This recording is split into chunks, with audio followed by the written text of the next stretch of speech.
네, 우리 하나님 말씀 보시겠습니다. 역대하, 네, 역대하, 이제는 35장입니다. 네, 35장. 이제 요시야가 이제 어떻게 또 인도받았는지에 대한 이제 여러 가지 말씀들이 있는데, 사실은요, 이제 요시야가 이제 죽게 되거든요. 근데 여기서 되게 중요한 이제 부분들이 좀 많이 나옵니다. 유월절을 이제 회복했습니다. 그래서 19절까지 내용은 유월절을 온 이스라엘 민족이 사실은요, 회복한, 사실은 그런 내용들이고요. 20절부터 좀 마지막 절까지 한번 읽겠습니다. 이 모든 일 후 곧 요시야가 성전을 정돈하기를 마친 후에 애굽 왕 느고가 유브라데 강가의 갈그미스를 치러 올라왔으므로 요시야가 나가서 방비하였더니 느고가 요시야에게 사신을 보내어 이르되 유다 왕이여 내가 그대와 무슨 관계가 있느냐 내가 오늘 그대를 치려는 것이 아니요 나와 더불어 싸우는 족속을 치려는 것이라 하나님이 나에게 명령하사 속히 하라 하셨은즉 하나님이 나와 함께 계시니 그대는 하나님을 거스르지 말라 그대를 멸하실까 하노라 하나 요시야가 몸을 돌이켜 떠나기를 싫어하고 오히려 변장하고 그와 싸우고자 하여 하나님의 입에서 나온 느고의 말을 듣지 아니하고 무깃도 골짜기에 이르러 싸울 때에 활 쏘는 자가 요시야 왕을 쏜지라 왕이 그의 신하들에게 이르되 내가 중상을 입었으니 나를 도와 나가게 하라 그 부하들이 그를 병거에 내리게 하고 그의 버금 병거에 태워 예루살렘에 이른 후에 그가 죽으니 그의 조상들의 묘실에 장사되니라. 온 유다와 예루살렘 사람들이 요시야를 슬퍼하고 예레미야는 그를 위하여 애가를 지었으며 모든 노래하는 남자들과 여자들은 요시야를 슬피 노래하니 이스라엘의 규례가 되어 오늘까지 이르렀으며 그 가사는 애가 중에 기록되었더라. 요시야의 남은 사적과 여호와의 율법에 기록된 대로 행한 모든 선한 일과 그의 처음부터 끝까지 행적은 이스라엘과 유다 열왕기에 기록되니라. 아멘. 자, 요시야는요 하나님 앞에 온전하게 살려고 했습니다. 성전에서 뭘 발견했습니까? 율법책을 발견하고 그 모든 율법책으로 올바르게 예배를 회복하고 올바르게 이스라엘 민족과 삶을 회복하고 그러면서 오늘 보니까 유월절 절기를 다 같이 이제 지키는 겁니다. 그래서 이제 제사장들이 자기를 성결하게 하고 그러면서 이제 유월절 제물을 드리고 그래서 모든 또 백성들이 유월절 제물로 그래서 레위 사람들에게 주고 모든 백성들이 하나님 앞에 설 수 있도록 이렇게 하는 겁니다. 그래서 유월절 양을 잡고 피를 뿌리고 그러면서 하나님 앞에 말씀대로 또 반열대로 이렇게 모든 것을 이제 하는 거죠. 그래서 말씀대로 그걸 다 준비하고 번제도 드리고 유월절과 무교절을 지켰는데 18절을 보니까 선지자 사무엘 이후로 이스라엘 가운데서 유월절을 이같이 지키지 못하였다는 거예요. 참 어떻게 보면은 신기합니다. 하나님이 분명히 세절기 지키라고 했는데 다윗 때도 이렇게 못했다. 어떻게 보면 이스라엘 모든 왕들도 요시야가 제사장들과 레위 사람들과 모인 온 유다와 이스라엘 무리와 예루살렘 주민과 함께 지킨 것처럼은 유월절을 지키지 못하였다. 그럼 이 얘기 무슨 얘기예요? 다윗도 못했던 거를 했던 왕이 요시야였습니다. 근데 여러분 요시야가 비교적 젊은 나이에 사실은요 18째 해니까 8살의 왕이 올렸으니까 26살 때입니다. 그러니까 사실은 이제 20살 때 성전을 청소하고 이렇게 하다가 이제 많이 발견하고 한 6년 정도 개혁을 하고 많은 것들이 되어졌을 때 사실은 느고 왕이 이제 치러 온 거예요.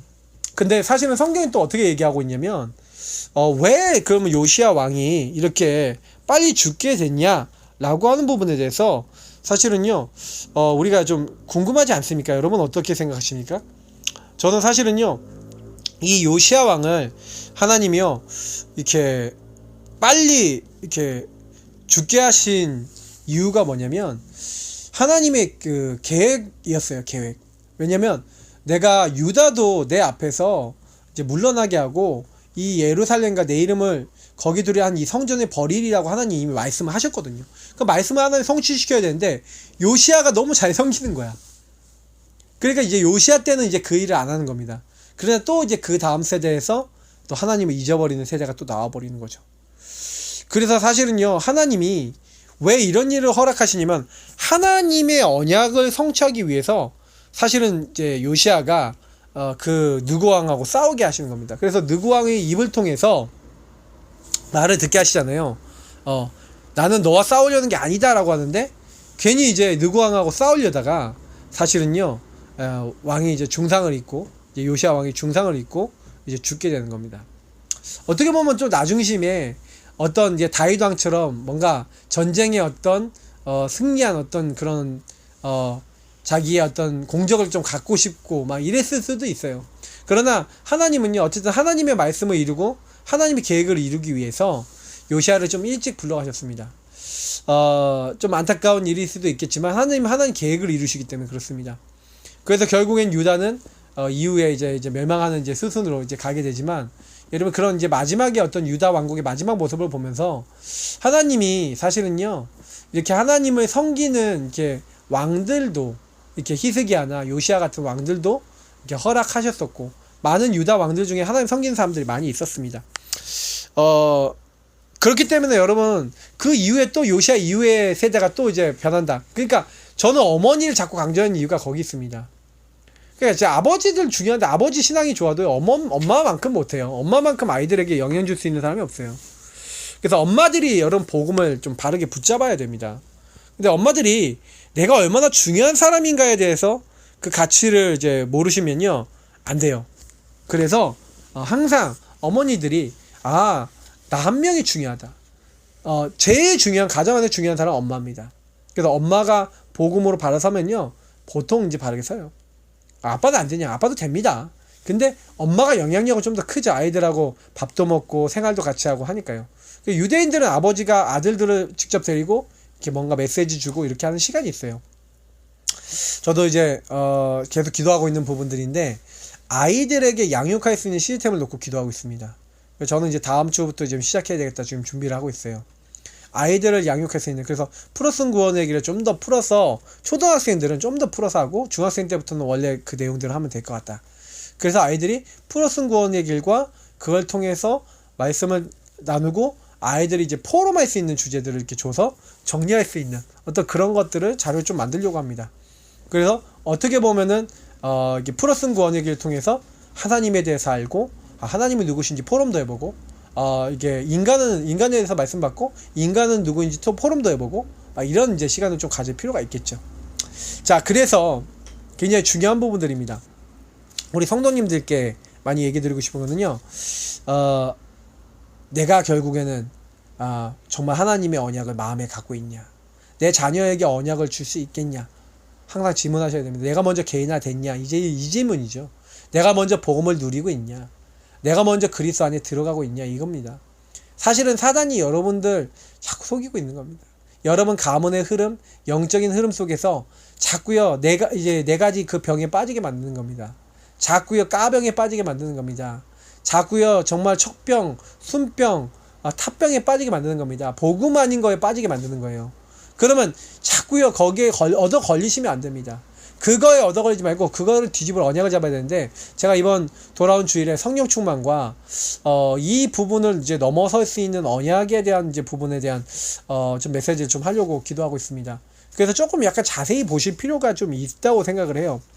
그래서 어떻게 보면요 저와 여러분이 언약을 잡고 기도하는 게 전부 다거든요. 바른 언약, 바른 기도 제목, 바른 방향을 좀 잡으실 때 하나님의 응답 같은 거는 더 깊이 오게 되어 있습니다. 자, 그러면은 오늘 저 기도 체험의 말씀하고 또 이 말씀을 또 연결해서 계속 보자면요. 그러면 저와 여러분이 한 사람이 언약 잡고 계속 기도하게 되면 응답을 받는다는 거죠.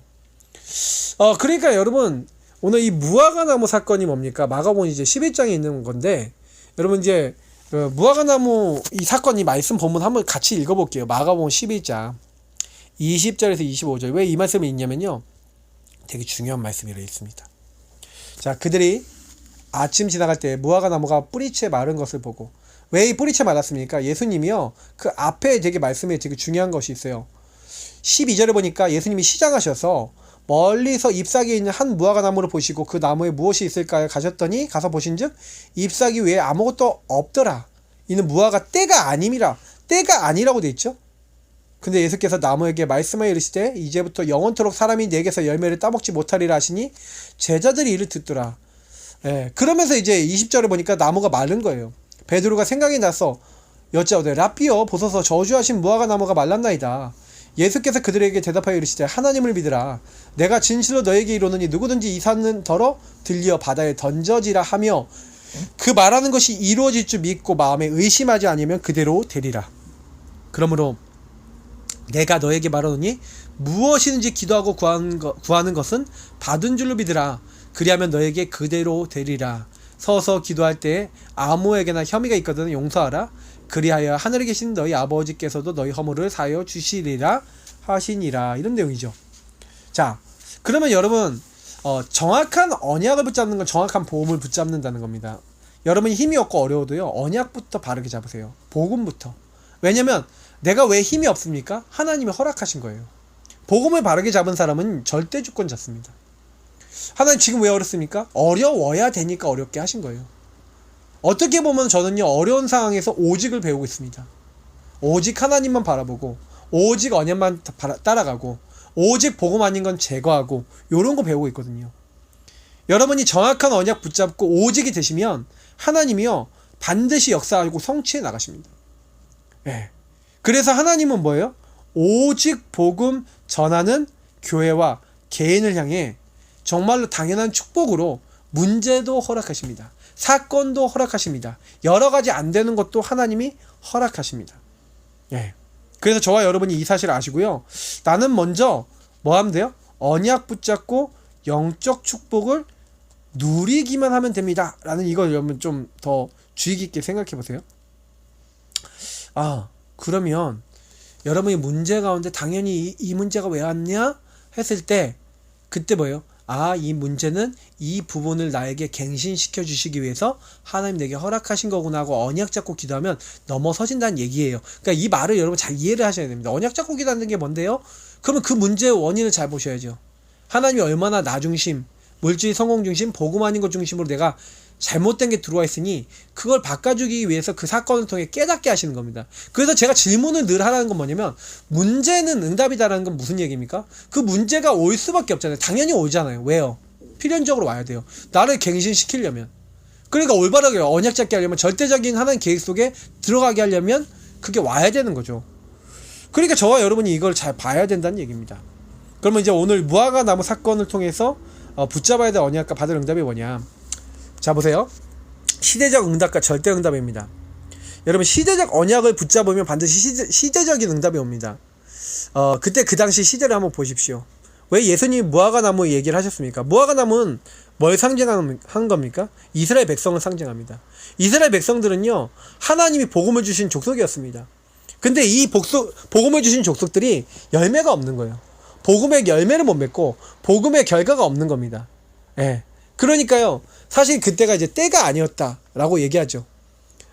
때가 아니었으니까, 때가 아니었으니까 열매 못 맺은 거 아닙니까? 또 그런 얘기 하실 수 있습니다. 그러나, 그 부분은 뭘 얘기하는 거냐면, 결국에는, 열매를 맺을 수 없고, 하나님의 시간표와 딱 맞게 할 수 없는 무화과 나무 같은 이스라엘 백성을 이제 상징하는 거죠. 복음을 깨닫지 못하고, 누리지 못하고, 하나님이 원하시는 자리에 있지 못했던 이스라엘을 얘기하는 겁니다. 시간표도 안 맞죠. 열매도 못 맺죠. 하나님의 축복도 못 누리죠. 그러니까 저주를 받는 겁니다. 저와 여러분도요, 그럴 수 있어요. 하나님을 바라보지 않고 복음 바라보지 않고 있다가 열매도 못 맺고, 하나님 시간표에도 맞지도 않고, 하나님이 쓰시고자 하는데 쓰임 받지도 못하고, 하나님 쓰시고자 하는데 나 중심으로 얘기하고, 복음 안 따라가고, 막 이럴 수 있다는 겁니다. 그래서 하나님은요, 그 가운데서 복음을 회복하기를 원하시는 거예요. 그래서 사실은 그들이 복음 회복하기를 원하기 때문에, 그래서 이 무화과 나무를 마르게 하는 그것을 가지고 베드로가 물어봤을 때 사실은요, 굉장히 중요한 답들을 주시는 겁니다.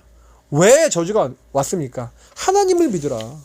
하나님을 안 믿는 겁니다. 복음을 안 믿는 겁니다. 하나님은 절대 가능하신데, 절대 가능한 하나님을 안 믿고, 예수 그리스도를 안 믿고, 절대 불가능한 나 중심의 상태에 그대로 빠져있는, 그것을 갱신해야 되는 거 아니겠습니까? 맞죠? 여러분, 하나님이 절대 가능하시거든요. 그러니까 여러분 자꾸 여러분 수준 따라 살지 않으셔야 됩니다.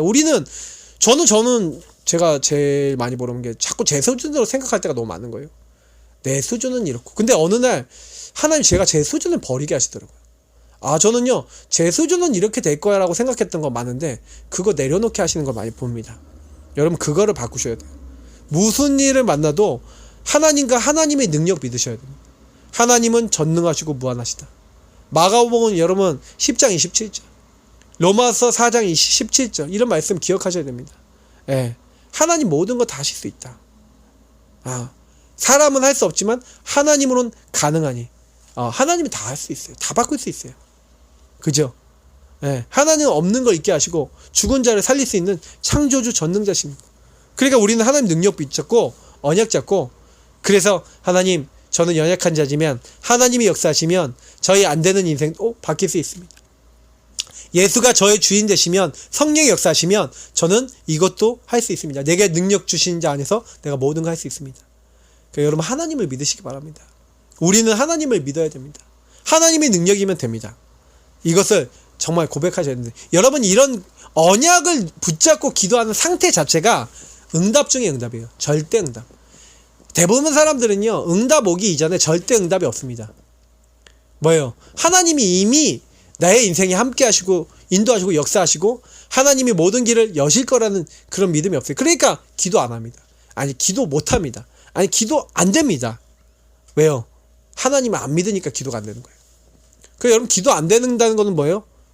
기도 안 된다는 건 하나님 안 믿는다는 거예요. 근데 자꾸 여러분 하나님께 대화하세요. 안 된다? 그러면 하나님 안 돼요. 하나님 못해요. 하나님 할 수 없어요. 그래서 하나님 능력이 필요합니다. 자꾸 토로하세요.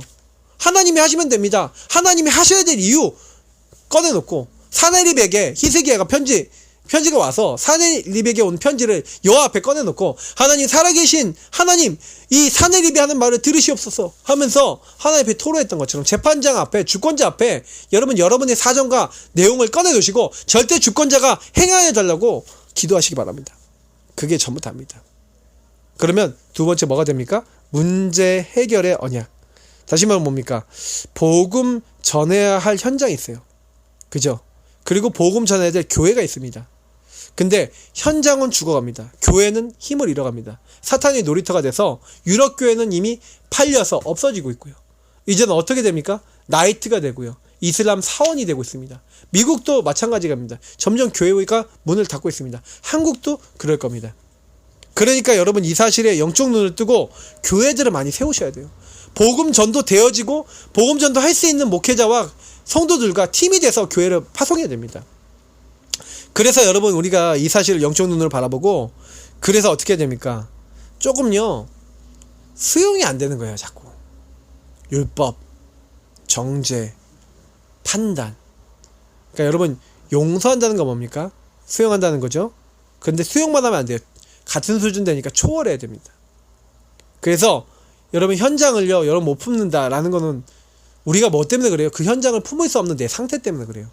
그래서 하나님은 제일 먼저 우리에게 치유하고자 하는 게 뭐냐면 내 상태를 먼저 바꾸기 원하시는 거예요. 그 현장보다, 그 현장에 하나님 나라 임해야 되는데 하나님 나라 임할 기도를 못하고 있는 나, 교회 안에 있는 성도들과 현장에 하나님 나라 임하도록 실천해야 될 부분이 많이 있는데 전혀 생각하지 않고 기도하지 않는 나, 이걸 하나님 바꾸기를 원하시는 거예요. 그래서 저와 여러분이 사실 이런 부분 바꾸는 게 사실은 전부 다입니다. 하나님의 은혜는 뭐예요? 그런 게 보여지고 깨달아지는 거예요. 그래서 하나님의 은혜 받은 사람은요 그런 부분이 보여지니까 좀 문제다 하는 것도 감사할 수 있죠. 문제가 아니라 하나님이 역사하실 기회다. 어려움이 아니라 하나님이 우리를 변화시킬 수 있는 응답이다. 다른 사람도 용서할 수 있고 품을 수 있는 게 거기서 나오는 겁니다. 그래서 저와 여러분이 문제 해결의 언약을 잡는 바로 그 순간 하나님 그 문제 해결하십니다. 이게 무슨 말인지 정말 기억하셔야 돼요. 그죠? 문제는 이미 해결할 수 있는 해결자가 있고 해결에 대한 답이 있습니다. 그러니까 문제를 통해서, 여러분 갈등을 통해서, 어려움을 통해서 하나님이 오히려 하실 부분을 더 봐야 되는 거예요. 교회가 왜 어려움이 왔습니까? 교회가요 문제를 잘못 보면요 그렇게 돼요. 교회는요 사실은 복음이 없어지면 문제를 잘못 해석합니다. 그리고요 잘못된 답을 줍니다. 그러니 잘못된 결과가 나와 교회들이 문을 닫은 겁니다. 저는 올바르게 복음만 말하면 저는 복음에 반응하는 사람 찾으면 저는 된다고 믿습니다. 그래서 여기 보니까 성전의 응답으로 여러분 뭡니까? 24시 우리는 뭐 해야 되는 겁니까? 237 나라 살리고 237 제자 살릴 수 있는 시스템, 그리고 치유 시스템, 렘넌트 서밋 시스템, 이걸 세워야 됩니다. 근데 여러분 여기서 좀 기억하셔야 되는 게 뭐냐면 개인화입니다. 개인화라고 하는 부분이 안 되어지면 사실은요, 우리가 성전이라는 게 뭐예요? 말씀 따라가는 사람, 성령이 거하는 사람, 성령이 인도받는 사람, 그 사람들이 모여서 뭐 하는 겁니까? 하나님의 인도를 계속 받는 겁니다. 24시는 뭡니까? 그 인도를 받는다는 거죠. 그래서 237개를 나라를 살릴 수 있는 그런 인도받는 시스템, 그리고 잘못된 생각과 잘못된 마음을 돌리고 잘못된 육신과 잘못된 삶을 돌리는 치유 시스템, 그리고 뭐예요? 렘넌트들이 그런 부분 속에서 자기의 전문 분야나 인생과 삶을 살아갈 수 있도록 복음 중심으로 모든 걸 할 수 있는 렘넌트 서밋, 그래서 올바른 사상, 올바른 세계관, 올바른 흐름 갖도록 만드는 이런 시스템들을 만들어야 되는데, 결국 이게 개인화입니다. 포럼과 그 개인이 이 부분을 적용할 수 있도록 만들어주는 적용된 사람들이 많이 일어나야 되죠. 그러니까 여러분 이 응답 받으려면 내가 먼저 되지 않으면 안 되는 거예요. 그래서 이 축복은 여러분 인생의 어떻게 보면은 마지막 기회, 그리고 어떻게 보면은 한 번의 기회, 영원한 기회일 수 있습니다. 그런 어떻게 시간표일 수 있어요. 여러분이 이 부분을 놓쳐버린다, 어떻게 보면은 내가 이 사람을 변화시킬 수 있는 기회를 놓치는 것일 수도 있습니다. 그래서 내가 오늘 이 응답을 누리는 것, 이 응답을 전달하는 것은 굉장히 중요합니다. 그래서 오늘 여러분이 하나님 주신 언약 붙잡기를 원합니다. 이 기회를 붙잡기 원합니다. 여러분이 무화과 나무 저주를 보면서 하나님이 원하실 때 쓰임받지 못한다? 하나님이 원하실 때 정말로 복음으로 열매 맺지 못하고 사람들에게 답을 못 줄 만큼 나의 영적 상태가 바닥이다? 그게 저주 재앙이고 이미 실패한 겁니다. 여러분의 영적 상태가 날마다 그리스도와 통하고 복음과 통해서 후대에게 영적인 답을 주고 치유할 수 있을 만큼 응답받기를 축복합니다. 요시야 왕은 안타까웠지만 그 요시야 왕이 하나님이 원하시는 중요한 그런 축복들로 변화될 수 있기를. 그래서 정말 요시야 왕이 하나님의 인도받아서 정말 어떻게 보면은 그 후대들에게 전달할 수 있어야 되는데 그 안타깝게 전달 시스템을 못 만들었잖아요. 그러나 우리는 이제 후대들에게 전달할 수 있는 시스템까지도 세우는, 그 과거에 있었던 것을 교훈 삼는 하나님의 사람들이 될 줄 믿습니다. 오늘 기도하시면서 여러분 영적 힘 얻으시고 복음 누리시면서 승리하시기를 예수님으로 축복합니다. 하나님 감사합니다. 복음 깊이 누리고 그리스도 깊이 누리고 하나님께 깊이 쓰임받을 수 있는 하나님의 사람들 다 되어질 수 있도록 우리 렘넌트들 한 명 한 명에게 성령의 충만과 지혜와 능력으로 함께 하여 주옵소서. 그리스도로 모든 사람 살릴 수 있도록 인도하여 주옵소서. 감사합니다. 우리가 부족하지만 하나님이 채우실 줄 믿고 감사드리며 살아계신 주 예수 그리스도 이름으로 기도합나이다. 아멘. 네, 오늘도 승리하시기 바랍니다. 그리스도